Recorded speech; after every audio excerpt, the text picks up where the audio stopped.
iHeartRecipes.com, and I'm going to show you how to make the best oven-baked barbecue ribs. Like, these are not a joke, and y'all gonna need this during spring, summer, or any time of the year. We're going to start off with our ribs. I have some pork ribs here. They are St. Louis style ribs.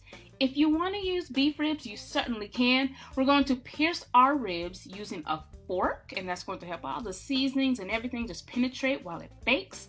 And now we are going to drizzle on some oil. Now I'm using corn oil. If you want to use canola, or if you have a different preference of vegetable oil, you can use that. We're now going to brush the oil on, and FYI, I am removing the membrane. Now some people like to keep the membrane on. I'm going to take it off. But again, if you want to leave it on, you can. I prefer it off. We're now going to start seasoning the ribs, and one of the first seasonings that we are going to use will be some kosher salt and freshly ground black pepper.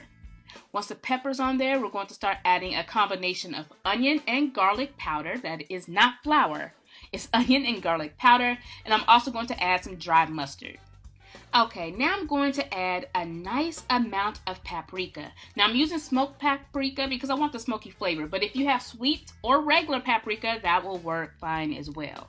Now it's time to sweeten it up a bit, so we're going to add some brown sugar. You can use light or dark brown sugar, whatever you have on hand. And then we're going to start adding some apple cider vinegar. I swear, everything's gonna come together. All these ingredients look funny, but nothing is funny about this recipe, baby. Trust me.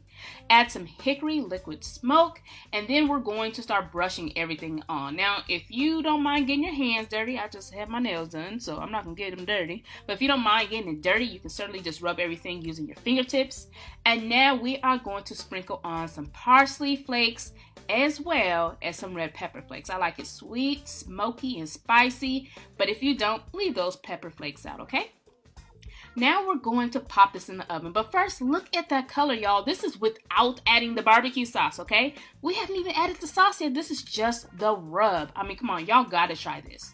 So have your oven preheated on 375 Fahrenheit. We're going to cover this up with foil. Now we're going to place it in the oven and let it bake for about an hour and 20 minutes. Yes, a full hour and 20 minutes. Now this is what it looks like once it's not done, but this is what it looks like once it comes out of the oven. The rub has nicely penetrated throughout the ribs. Now we are going to get nice and saucy with it and start adding your favorite barbecue sauce. You can add as much or as little. I used to not like a whole lot of sauce, but now I like a ton, so I'm going to add a ton of sauce on there, and then I'm going to place this back in the oven, this time on broil, and I'm going to let it cook, or should I say broil, for about, let's say 5 minutes, or until I achieve the color that I'm looking for. And this is it, y'all. Seriously, these ribs are not to be joked or played around with. They are so good they make you want to pinch somebody, not slap somebody, because I'm a pincher. I'm a pinch the heck out of somebody. I swear it's just that good. So now we are going to just cut on in. These babies are nice and tender because we cooked them for quite some time. And yeah, like seriously, all you need is some potato salad, greens, and cornbread.